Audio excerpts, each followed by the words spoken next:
3 minutes ago, in front of 17 cameras and a packed House Judiciary Committee hearing room, something happened that nobody, and I mean absolutely nobody, saw coming. Jim Jordan, the man who has spent years defending this administration through every scandal, every controversy, every accusation, looked FBI Director Kash Patel directly in the eye and asked the one question Patel had been desperately avoiding for 8 months.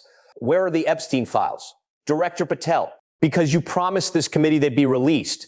You promised the American people. You said 90 days. It has been 8 months. So where are they? And in that moment, Kash Patel's face went from confident and composed to absolutely pale. The color drained, his jaw tightened. His right hand, and this detail matters, moved instinctively toward the edge of the table. That is his tell. I've watched him in dozens of hearings. When he is lying, that hand moves, and it moved. What happened in the next 47 seconds would destroy 8 months of carefully constructed lies, shatter the alliance between Jordan and Patel, and expose the biggest cover-up in FBI history. But here is what makes this absolutely explosive. Jim Jordan wasn't supposed to ask that question. He was supposed to protect Patel. He was supposed to be the friendly chairman lobbing softball questions so Patel could talk about FBI successes and administrative efficiency. That is how these hearings work when it is your side in power. Except today, something broke.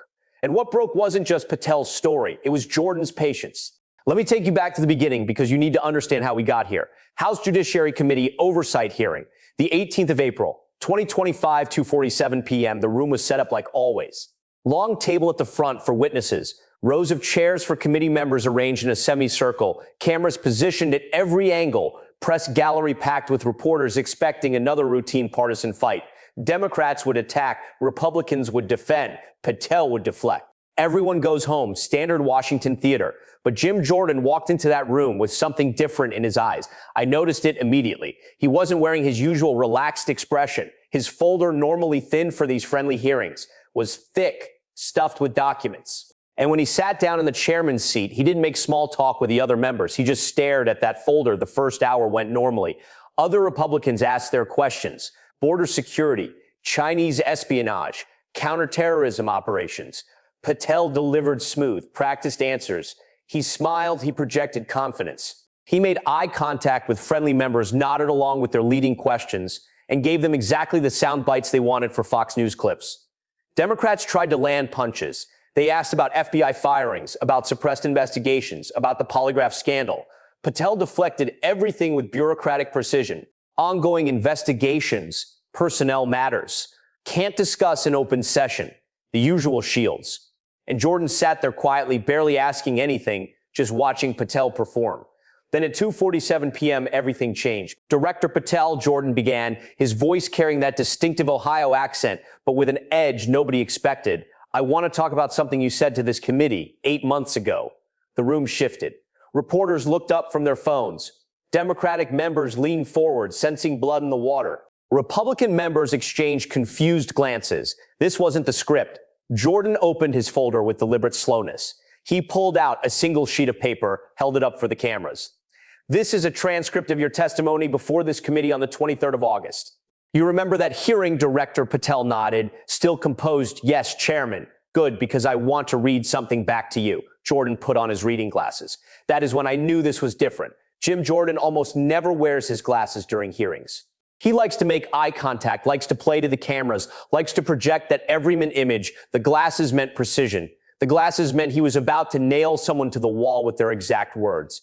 You said, and I am quoting directly, the FBI is committed to full transparency regarding the Jeffrey Epstein investigation. We will release all documents that are not subject to ongoing investigative restrictions within 90 days. The American people deserve to know the truth, and under my leadership, this FBI will deliver it. Jordan looked up over his glasses. The room was completely silent. That was 8 months ago. Director Patel, 8 months. You said 90 days. So I am going to ask you a very simple question, and I want a very simple answer. He paused, let the tension build. Where are the Epstein files? You could have heard a pin drop. Every camera in that room zoomed in on Patel's face. And this is where everything started to unravel. Patel shifted in his seat. His confident posture, that lean back, relaxed position disappeared. He sat up straighter, shoulders tense. Chairman Jordan, as I've explained in previous testimony, the document release process involves multiple federal agencies, complex classification reviews, and legal considerations that require I didn't ask about the process. Jordan's voice cut through like a knife. And here's the thing. Jim Jordan never interrupts friendly witnesses. Never he gives them room to talk, lets them build their answers, helps them look good. That is how you protect your allies. But he just cut Patel off mid-sentence. I asked where the files are. You said 90 days. It has been 240 days. That is not a process question. Director, that is a math question. Where are the files? Patel blinked. You could literally see him recalculating in real time. This wasn't supposed to happen. Jordan was supposed to be the safe harbor, the friendly chairman who would help him navigate rough waters. Chairman, I understand your frustration, and I share it, but the complexity of these documents, the sensitive nature of the complexity. Jordan pulled out another document. Director, I have here a letter from the National Archives dated the 15th of October, 2024. That is 6 months ago. Let me read what it says. He held up the letter, turned it toward the cameras so everyone could see the official letterhead. All documents responsive to the House Judiciary Committee's request regarding the Jeffrey Epstein investigation have been reviewed, declassified where appropriate, and cleared for public release. We await FBI authorization to proceed with document production. Jordan's voice rose. 6 months ago, Director, the National Archives, the people who actually hold these documents, said they were ready, they were waiting for you. So what happened? Why haven't you authorized the release? This was the moment. I saw it happen in real time. Kash Patel's face went pale. The confident FBI director who'd been smoothly deflecting questions for an hour suddenly looked like a man who'd been caught in a lie he couldn't escape. His right hand moved to the table edge. His jaw clenched. His eyes darted to the lawyer sitting behind him, looking for help that wasn't coming. Chairman, that letter doesn't reflect the full picture of the interagency coordination required for what interagency coordination? Jordan wasn't letting go. The archive says the documents are ready. The documents are declassified. The only thing standing between the American people and the truth is your signature. So I am asking you again, why haven't you released the files? 20 seconds of silence. In congressional hearings, 20 seconds might as well be 20 years. It is an eternity. It is the witness telling everyone in the room that they either don't have an answer or they can't give one without destroying themselves. Patel sat there. You could see his mind working, cycling through options, trying to find the right bureaucratic phrase that would get him out of this corner. His lawyers weren't passing notes. They had nothing. This wasn't a scenario anyone had prepared for. Finally, Patel spoke, and his voice had lost all its earlier confidence. Chairman, there may have been some miscommunication about the timeline and scope of miscommunication. Jordan leaned forward, and his voice carried genuine anger. Now, Director Patel, I defended you. I went on television and told the American people that you were different, that you were going to bring transparency to the FBI, that you were finally going to release the Epstein files and give the victims' families the truth they deserve. He paused, and the room held its breath. I put my credibility on the line for you. I told people to trust you. And right now, you are sitting in front of me talking about miscommunication when you made a direct promise to this committee and to the American people. So let me be very clear. Were you lying then, or are you lying now? The word hung in the air like a bomb lying. Jim Jordan had just called the FBI director a liar on camera on the record. In a public congressional hearing, Republican members looked stunned. This wasn't how you treat your own side. Democratic members tried to hide their shock and their satisfaction. Reporters were frantically typing. And Patel looked like a man whose entire world was collapsing. Chairman, I take strong exception to that characterization. I have never intentionally misled this committee, or then prove it. Jordan pulled out another document, and this one was the kill shot. This is an internal FBI memo dated the 3rd of March, 2025, 1 month ago. Subject line, Epstein document release, indefinite hold. He began reading, his voice cold and precise. Per Director Patel's verbal instruction, all document production related to the Epstein investigation is to be placed on indefinite hold pending further review. No timeline for release should be provided to congressional oversight or external requesters. Classification concerns are to be cited as justification. Jordan looked up. This is your own internal memo. Director, your own FBI's documentation of your order to bury these files indefinitely while publicly claiming you are working on releasing them. So I'll ask you one more time, and I want the truth. Where are the Epstein files, and why have you been lying about releasing them? 47 seconds. From the moment Jordan asked, where are the files, to this moment right here, 47 seconds had passed. And in those 47 seconds, 8 months of carefully constructed deception had completely collapsed. Patel had nothing, no deflection, no bureaucratic smokescreen, no legal justification, just the look of a man who'd been caught in an indefensible lie by the last person he expected to call him out. Chairman, I would request a brief recess to consult with my counsel and provide the committee with a more complete request denied. Jordan's voice was ice. You've had 8 months to get your story straight, Director. 8 months to prepare for the questions you knew were coming. And now when I ask you why you lied to this committee, you want to recess. He shook his head slowly. Answer the question right now. Where are the files? The room was absolutely silent. You could hear the camera shutters clicking. You could hear someone's phone buzzing in the press gallery, but nobody spoke. Everyone was watching Kash Patel, waiting to see how he would respond to the moment that would define his career. And Patel made the fatal mistake that destroyed him completely. He tried to pivot. He tried to change the subject. He tried to make this about partisan politics instead of about his documented lies. Chairman, I find it deeply concerning that there seems to be more interest in process questions about historical investigations than in the critical work the FBI is currently. Don't Jordan's voice cut through like a razor. Don't you dare try to change the subject. Don't try to make this about Democrats or politics or anything else. This is about you. Director Patel, you sat in that chair 8 months ago and promised the American people they would see the Epstein files. You said 90 days, you lied. There was again, that word lied. And then Jordan continued his anger building. You ordered your own staff to bury those documents indefinitely. You told them to cite classification concerns as a cover story. You deliberately deceived this committee, the American people, and the victims' families who deserve to know the truth about who was involved in Jeffrey Epstein's criminal enterprise. He stood up, which almost never happens in these hearings. Standing up means you are not just asking questions anymore. You are making a statement.